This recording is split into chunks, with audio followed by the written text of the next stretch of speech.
Welcome to the chapter solution Maharashtra state board new syllabus. Dear students, आज हम reverse osmosis पढ़ने वाले हैं।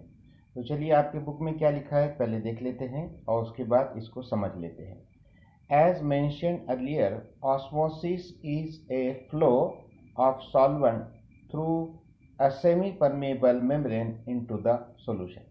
यहाँ पर ऑस्मोसिस की डेफिनेशन बताई गई है कि ऑस्मोसिस क्या है। ऑस्मोसिस ये फ्लो ऑफ सॉल्वेंट है, सॉल्वेंट का बहाव है, और काई के जरिए, सेमी परमेबल मेम्ब्रेन के जरिए। कहाँ पर होगा? सॉल्यूशन के अंदर होगा। Osmosis is a flow of solvent through a semi permeable membrane into the solution. Okay, तो ये ऑस्मोसिस की डेफिनेशन है। यहाँ पर सॉल्वेंट का फ्लो हो रहा है। कहाँ पर हो रहा है?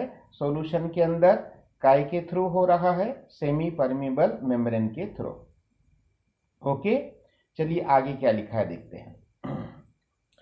The direction of osmosis can be reversed by applying a pressure larger than the osmotic pressure.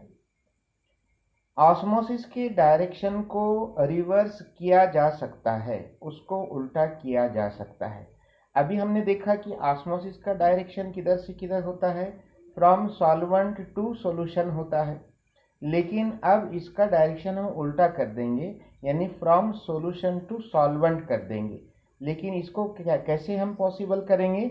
जब हम एक्स्ट्रा प्रेशर, जो कि ऑस्मोटिक प्रेशर से ज़्यादा होगा, वो जब हम सॉल्यूशन पर अप्लाई करेंगे। यहाँ पर आप देख रहे हैं इस डायग्राम में, यहाँ पर आपको एक पिस्टन नज़र आ रहा है। पिस्टन यहाँ पर लगा हुआ है, और पिस्टन का मतलब होता है ढक्कन। तो ये पिस्टन यहाँ पर लगा हुआ है। कौन से साइड में लगा हुआ है? सॉल्ट वाटर, यानी नमक का पानी है, सॉल्यूशन है। यहाँ पर ये पिस्टन लगा हुआ है। एक्चुअली इस डायग्राम में आप देखिए, इस सॉल्ट वाटर को हम इस तरह से बता सकते हैं, लाइक दिस।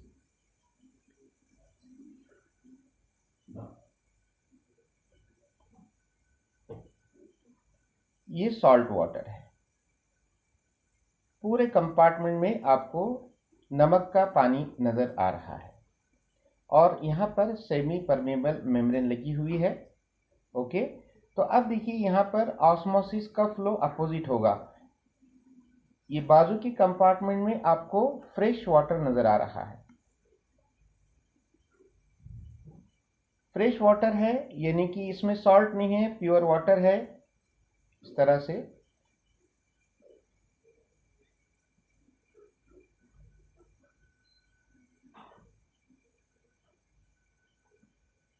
लाइक दिस, ठीक है। तो अब हमको क्या कहा गया कि जब हम एक्स्ट्रा एक्सेस प्रेशर लगाएंगे, और ये प्रेशर किससे ज़्यादा होना चाहिए? सॉल्यूशन के ऑस्मोटिक प्रेशर से ज़्यादा होना चाहिए। और ये प्रेशर हम काय के ज़रिए क्रिएट कर रहे हैं? इस पिस्टन के ज़रिए क्रिएट कर रहे हैं। तो जिसकी वजह से क्या होगा कि इस फ्लो की जो डायरेक्शन है वो चेंज हो जाएगी। पहले फ्लो किधर से किधर हो रहा था? फ्रॉम सॉल्वेंट टू सॉल्यूशन, इस तरह से हो रहा था। लेकिन अब ये ऐसा नहीं होगा, बल्कि अब ऐसा होगा फ्रॉम सॉल्यूशन टू सॉल्वेंट। इस डायरेक्शन में फ्लो शुरू हो जाएगा। तो इसी को हम क्या कह रहे हैं? रिवर्स ऑस्मोसिस, यानी कि ऑस्मोसिस का अपोजिट प्रोसेस, उसको हम बोलेंगे reverse osmosis. The pure solvent then flows from solution into pure solvent through semi-permeable membrane. This phenomenon is called reverse osmosis. Exam में आपको क्वेश्चन आएगा डिफाइन रिवर्स ऑस्मोसिस, तो उसकी डेफिनेशन आप क्या लिखेंगे? The flow of solvent from solution to pure solvent is called as reverse osmosis. फिर से एक बार देखिए, the flow of solvent from solution to pure solvent through semi-permeable membrane is called as reverse osmosis. Okay, figure 2.10 shows the schematic setup for reverse osmosis. Fresh water and salty water are separated by a semi-permeable membrane. When the pressure larger than the osmotic pressure of solution is applied to solution, pure water from salty water passes into fresh pure water through the membrane. ठीक है, तो last में क्या होगा कि ये जो tank है जिसमें फ्रेश वाटर जमा हो रहा है, ये टैंक जब भर जाएगा तो यहाँ पर एक टैप लगा हुआ है और इस टैप के ज़रिए वाटर का आउटलेट यहाँ पर नज़र आ रहा, हम फ्रेश वाटर यहाँ पर कलेक्ट कर सकते हैं और ये फ्रेश वाटर हम ड्रिंकिंग पर्पस के लिए यूज़ कर सकते हैं। तो इसी तरह एक बड़ा मैकेनिज़्म है जो रिवर्स ऑस्मोसिस के प्रिंसिपल पर चलता है और जिसके ज़रिए अमेरिका में जो समंदर का खारा पानी है उसको फ्रेश वाटर यानी कि सॉफ्ट वाटर में तब्दील किया जाता है रिवर्स ऑस्मोसिस के ज़रिए। लेकिन ये प्रोसेस बहुत महंगी है क्योंकि आपको यहाँ पर बहुत कॉस्टली मैकेनिज़्म यूज़ करना पड़ता है, सेमी परमेबल मेम्ब्रेन भी बहुत कॉस्टली होती है। चलिए आगे देखते हैं। अब हमको पढ़ना है बच्चों कॉलिगेटिव प्रॉपर्टीज़ ऑफ इलेक्ट्रोलाइट्स। तो इलेक्ट्रोलाइट मतलब क्या कि ऐसा सब्सटेंस जिसके ज़रिए इलेक्ट्रिसिटी पास हो सकती है, लेकिन कब पास होगी? जब उस सब्सटेंस को हम वाटर में डिसॉल्व करेंगे या वो सब्सटेंस को जब हम पिघलाएंगे मोल्टन स्टेट में।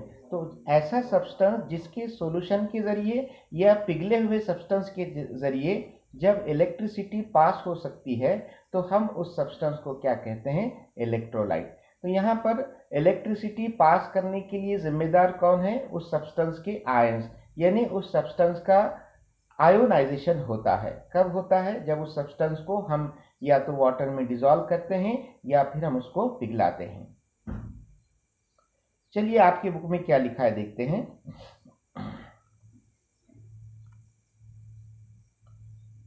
Solution of non-electrolytes in water exhibit colligative properties as described in the preceding sections। तो ये हम पूरा इस चैप्टर में पढ़ चुके हैं कि नॉन इलेक्ट्रोलाइट्स के जो प्रॉपर्टीज़ होते हैं जिनको हम क्या बोल रहे हैं? कॉलिगेटिव प्रॉपर्टीज़, वो तो हम पढ़ चुके हैं। अब यहाँ पर हमको इस पैराग्राफ में इलेक्ट्रोलाइट्स के कॉलिगेटिव प्रॉपर्टीज़ पढ़ना है। These solutions also give for the dissolved substances the molar masses expected from their chemical formula। तो इलेक्ट्रोलाइट के नॉन इलेक्ट्रोलाइट के सॉल्यूशन से हमको क्या कैलकुलेट करने में मदद होती है? Molar mass. उस सॉल्यूट का मोलार मास हम कैलकुलेट कर सकते हैं और वो मोलार मास ठीक उसके केमिकल फार्मूले के इक्वल होता है, यानी जो भी उसका केमिकल फार्मूला है।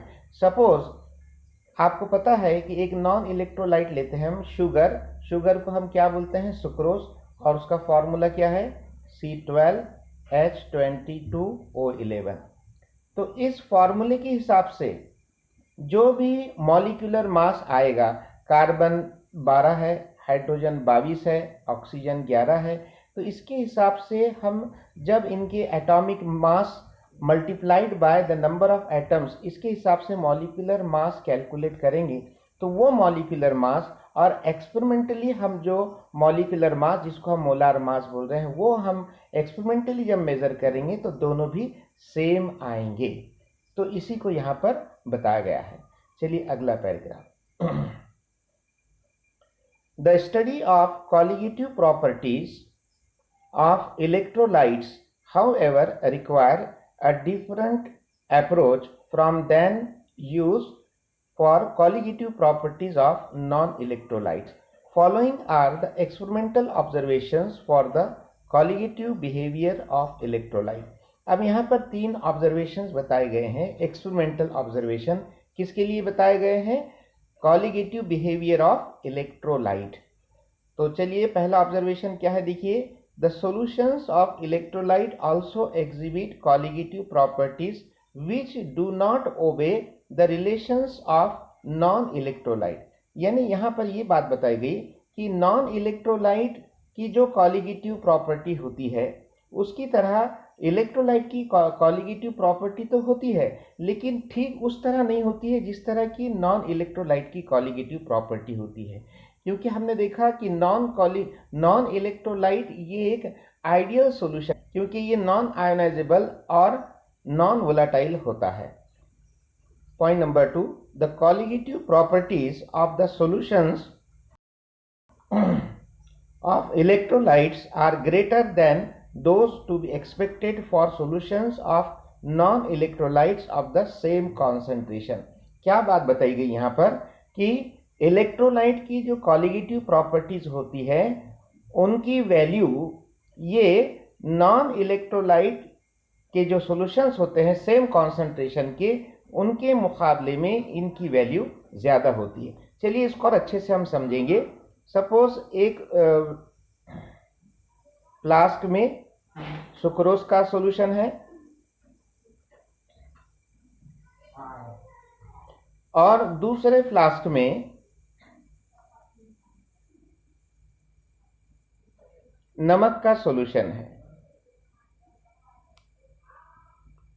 तो यहां पर क्या बात बताई गई कि सुक्रोज की जो कॉलीगेटिव प्रॉपर्टी है उसकी वैल्यू ज्यादा रहेगी as compare to NaCl। The colligative property of the solutions of electrolytes are greater than those to be expected for solutions of non electrolytes of the same concentration. Suppose sucrose का concentration हम लेते हैं 1 molar और NaCl का concentration भी 1 molar. तो NaCl की colligative property ये सुक्रोज के कॉलीगेटिव प्रॉपर्टी के मुकाबले में ज़्यादा रहेगी। ओके, ये बात यहाँ पर बताई गई है। यानी कहने का मतलब NaCl ये इलेक्ट्रोलाइट है और सुक्रोज ये नॉन इलेक्ट्रोलाइट है। तो यहाँ पर इलेक्ट्रोलाइट की कॉलीगेटिव प्रॉपर्टी की वैल्यू ये नॉन इलेक्ट्रोलाइट की कॉलीगेटिव प्रॉपर्टी के मुकाबले में ज़्यादा रहेगी। तीसरा पॉइंट देखते हैं।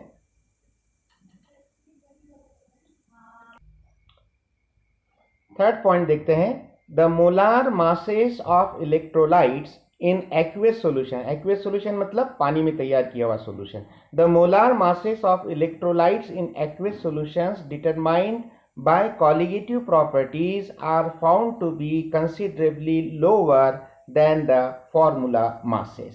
बच्चों इसको समझेंगे हम। कॉलीगेटिव प्रॉपर्टी का क्या यूज है बताओ?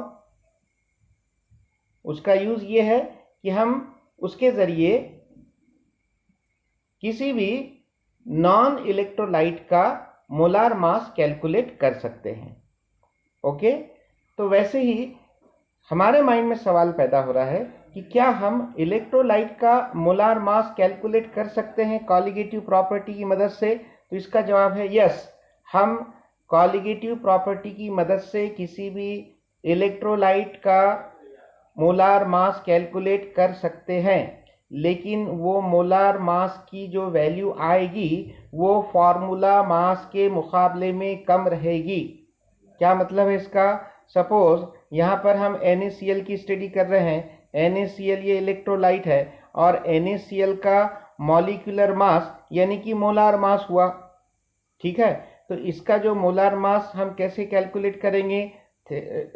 From the point of mathematical point of view, Na का एटॉमिक मास प्लस Cl का एटॉमिक मास, ये दोनों को जमा करेंगे तो हमको मॉलिक्यूलर मास मिलेगा और वही मोलार मास रहेगा।